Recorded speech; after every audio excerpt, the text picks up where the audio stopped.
آئیں، چاہے مالی حالات آئیں، چاہے خاندانی حالات آئیں، چاہے ملکی حالات آئیں، چاہے محلے کے ہمارے حالات آئیں، جس طرح کے حالات ہم پر آئیں، لیکن ہمیں اپنے ایمان پر مضبوط رہنا ہو۔ رب اشرح لی صدری ویسر لی امری واحلل عقدۃ من لسانی یفقهوا قولی اللهم صل على محمد وعلى آل محمد كما صليت على إبراهيم وعلى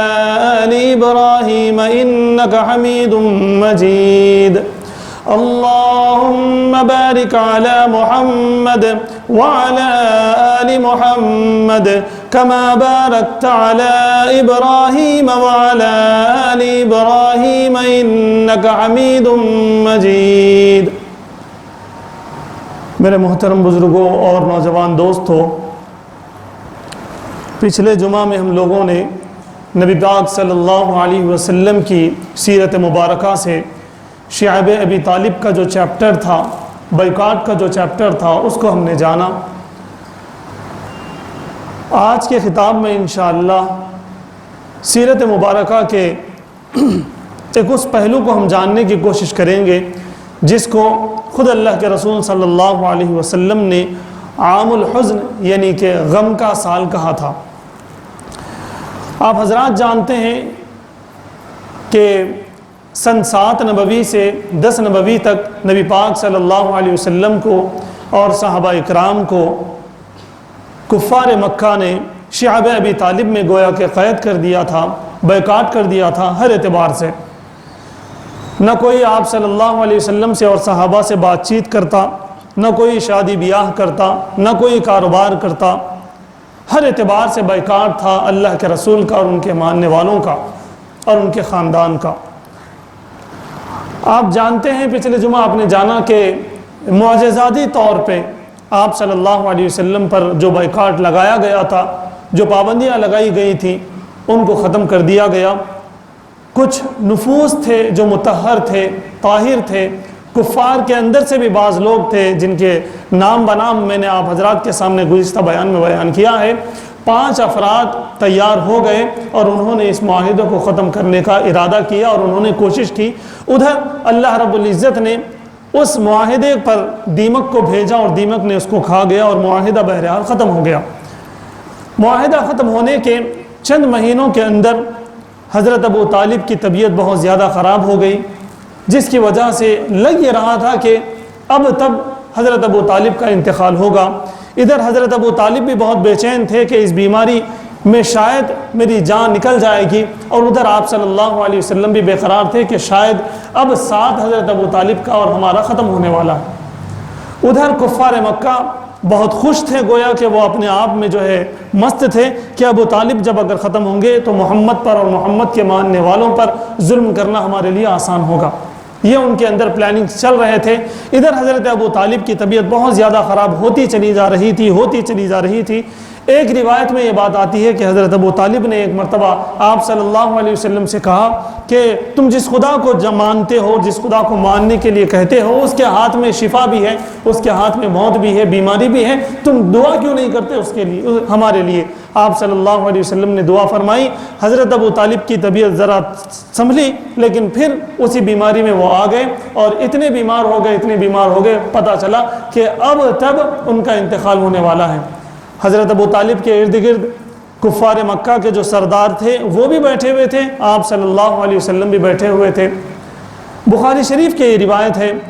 آپ صلی اللہ علیہ وسلم بہت زیادہ غمگین تھے۔ کان میں کہا، چچا جان آپ ایک مرتبہ لا الہ الا اللہ کہہ دیجئے تاکہ میں گواہی دے سکوں اور تمہیں جہنم سے بچا لے سکوں۔ اسی وقت ابو جہل وہاں پر موجود تھا۔ اس نے کہا، ایک اور بھی سردار تھا، اس کا نام میں بھول رہا ہوں، وہ بھی وہاں پر تھا۔ اس نے کہا کہ ابو طالب کیا تم اپنے آبا و اجداد کا دین چھوڑ دو گے موت کے ڈر سے؟ تو حضرت ابو طالب نے آپ صلی اللہ علیہ وسلم سے کہا کہ میں موت کے ڈر سے، لوگ یہی کہیں گے کہ موت کے ڈر سے تم نے دین بدل دیا ہے، اس لیے میں اپنے آبا و اجداد کے دین پر ہوں، میں نے دین نہیں بدلا، میں دین بدلنا نہیں چاہتا۔ بہرحال یوں کشمکش کی یہ بات چلتی رہی، آپ صلی اللہ علیہ وسلم بہت زیادہ غمگین رہے اور حضرت ابو طالب کی روح نکل گئی، اور ان کا آخری کلمہ یہی تھا کہ میں اپنے آباء و اجداد کے دین پر باقی ہوں، میں آپ کا دین قبول نہیں کر سکتا۔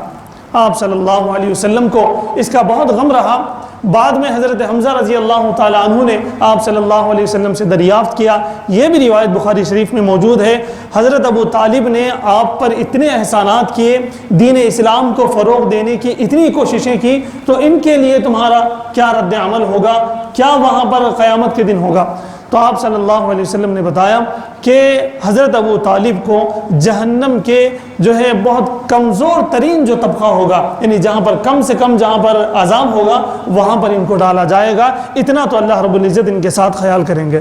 بہرحال جب ان کا انتقال ہونے سے پہلے آپ صلی اللہ علیہ وسلم نے، حضرت ابو طالب نے جب انکار کیا کہ میں کلمہ نہیں پڑھ سکتا، تو آپ صلی اللہ علیہ وسلم نے ارشاد فرمایا تھا کہ جب تک مجھے اللہ نہیں روکیں گے تب تک میں آپ کے لیے دعائے مغفرت کرتا رہوں گا۔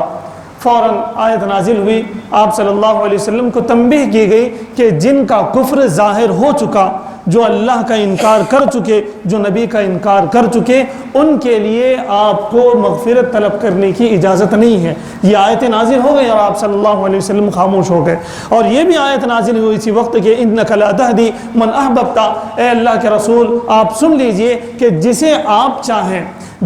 آپ چاہیں ہدایت نہیں دے سکتے، بلکہ ہدایت تو میرے ہاتھ میں ہے، جس کو اللہ چاہے گا وہی ہدایت دے گا، جس کو چاہے گا اسی کو اللہ رب العزت ہدایت دیں گے۔ یہ بھی دو ٹوک الفاظ میں اللہ رب العزت نے آیت نازل فرمائی۔ بہرحال یہ ایک ایسا واقعہ تھا جس سے آپ صلی اللہ علیہ وسلم پر بڑا بوجھ گزرا، بڑی جو ہے آپ صلی اللہ علیہ وسلم کو رنج اور غم لاحق ہوا اس واقعے سے۔ اس واقعے کے بالکل 3 دن بعد، بعض روایتوں میں بتایا جاتا ہے کہ 2 مہینے بعد، لیکن قوی روایتیں یہ ہیں کہ بالکل 3 دن بعد حضرت خدیجہ رضی اللہ تعالیٰ عنہ کا بھی انتقال ہو گیا۔ حضرت خدیجہ رضی اللہ تعالیٰ عنہ کے بارے میں بھی آپ جانتے ہیں، ہر مسلمان کو جاننا چاہیے کہ یہ وہ خاتون تھی جنہوں نے آپ صلی اللہ علیہ وسلم کو ہر قدم پر ساتھ دیا، چاہے مال کا معاملہ ہو، چاہے ہمت کا معاملہ ہو، چاہے دن رات میں کسی بھی اعتبار سے کسی بھی لحاظ کا معاملہ ہو، حضرت خدیجہ رضی اللہ تعالیٰ عنہ نے آپ صلی اللہ علیہ وسلم کا ساتھ قدم بقدم دیا تھا۔ آج ان کا بھی انتقال ہو گیا۔ یہ سن 10 نبوی تھی جس سال ان دونوں کا بھی انتقال ہوا۔ ان دونوں کے انتقال ہونے سے آپ صلی اللہ علیہ وسلم کے ذہن پر، دماغ پر اور آپ صلی اللہ علیہ وسلم کے کام پر ایک ایسا غم طاری تھا کہ جس کی کوئی حد نہیں۔ آپ صلی اللہ علیہ وسلم نے اس سال کو غم کا سال قرار دیا۔ اور ان 2 واقعات کے بعد ایک اور بڑا واقعہ پیش آیا، انشاءاللہ اس واقعے کو میں اگلے جمعہ میں پیش کرنا چاہوں گا، اور وہ واقعہ ہے طائف کے سفر کا۔ آپ صلی اللہ علیہ وسلم نے، جب آپ صلی اللہ علیہ وسلم کی زندگی میں ان دونوں کا انتقال ہوا، حضرت ابو طالب کا انتقال ہوا اور حضرت خدیجہ کا انتقال ہوا، آپ کو جاننا چاہیے حضرت ابو طالب سردار تھے قوم کے، حضرت خدیجہ کا بھی اپنا ایک پاور تھا، وہ سیاست میں بھی تھی، وہ مالدار بھی تھی، وہ تاجر بھی تھی، تو ان کا بھی ایک ہوا وہاں پر تھا، ایک ہمت تھی، جس کی وجہ سے کفار کے اندر یہ جرت نہیں تھی کہ وہ آپ صلی اللہ علیہ وسلم کو یا پھر صحابہ کو باضابطہ کھلم کھلا بغیر کسی طرح کے ان کو تکلیف دیں، یہ ان کے اندر جرت نہیں تھی۔ لیکن ان دونوں کے انتقال کی وجہ سے کفار کے اندر بھی یہ بات پیدا ہو گئی کہ آپ صلی اللہ علیہ وسلم کو اور صحابہ کرام کو باضابطہ تکلیف دیں اور کھلم کھلا تکلیف دیں، اس کی ہمت ان کے اندر آ گئی تھی، اور وہ ہمت کر کے اس کی کوشش بھی کرنا شروع کر دیے تھے۔ ایک روایت یہ ملتی ہے، آپ صلی اللہ علیہ وسلم کو ان دونوں کے انتقال کے فوراً بعد ایک دشمن نے آپ صلی اللہ علیہ وسلم کے چہرے پر مٹی یا کیچڑ پھینکنے کی کوشش کی اور کیچڑ پھینک بھی دیا۔ آپ صلی اللہ علیہ وسلم اپنے گھر تشریف لائے تو آپ کی صاحبزادی نے آپ صلی اللہ علیہ وسلم کے بال صاف کرتے تھے اور روتے جاتے تھے۔ آپ صلی اللہ علیہ وسلم نے اس وقت ارشاد فرمایا، آپ کیوں روتے ہو اے میری بیٹی، تم کیوں روتی ہو؟ تمہارا خدا تمہارے والد کے لیے کافی ہے، وہ اس کی حفاظت کرے گا، تم رونے کی ضرورت نہیں۔ بہرحال یہ اس واقعے سے بات معلوم ہوتی ہے کہ ان دونوں کے انتقال کے بعد کفار کے اندر ایک جرأت آ گئی اور انہوں نے آپ صلی اللہ علیہ وسلم کو اور صحابہ کو باضابطہ اور ظاہری طور پر تکلیف دینا شروع کر دیا. جو ہمارے سامنے روایتیں آتی ہیں کہ آپ صلی اللہ علیہ وسلم کے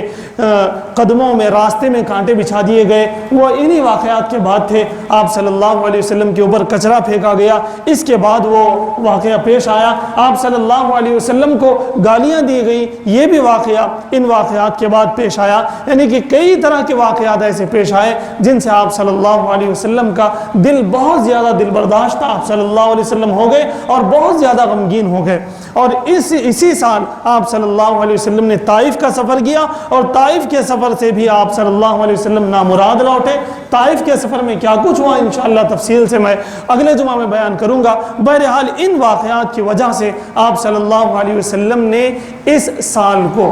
سن نبوت کے اس 10ویں سال کو, آپ صلی اللہ علیہ وسلم نے عام الحزن کہا, غموں والا سال کہا. تو میرے دوستو,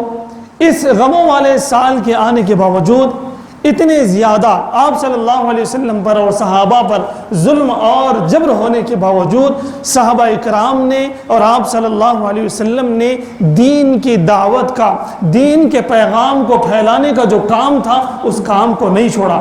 صحابہ اکرام نے کسی بھی فرض کو, کسی بھی سنت کو اپنی زندگی سے غائب ہونے نہیں دیا. تو اس واقعے سے بھی اور اس 10ویں سال سے بھی ہمیں یہ پیغام ملتا ہے, ہمیں یہ میسج ملتا ہے کہ چاہے ہم پر جس طرح کے حالات آئیں, چاہے ہم پر جس طرح کے حالات آئیں, چاہے مالی حالات آئیں, چاہے خاندانی حالات آئیں, چاہے ملکی حالات آئیں, چاہے محلے کے ہمارے حالات آئیں, جس طرح کے حالات ہم پر آئیں, لیکن ہمیں اپنے ایمان پر مضبوط رہنا ہوگا. چاہے ہماری طبیعت جتنی خراب ہو, چاہے لوگ ہمارے جتنے مخالف ہوں, لیکن ہمیں سنتوں پر عمل کرنے کی ہمیں کوشش کرنی چاہیے. چاہے ہماری زندگی کا کوئی پہلو ہو, چاہے اسکول ہمیں جانا ہو, چاہے کالج ہمیں جانا ہو, چاہے کاروبار کے لیے ہمیں جانا ہو, چاہے آفس ہمیں جانی ہو, چاہے ہمیں کہاں کا سفر کرنا ہو, لیکن ہم پر یہ ضروری ہے کہ ہم اس بات کا خیال رکھیں کہ ہم اللہ کے رسول صلی اللہ علیہ وسلم کے بتائے ہوئے طریقے پر ہم عمل کر رہے ہیں یا نہیں کر رہے ہیں. ہر اعتبار سے ہمیں سوچنے کی ضرورت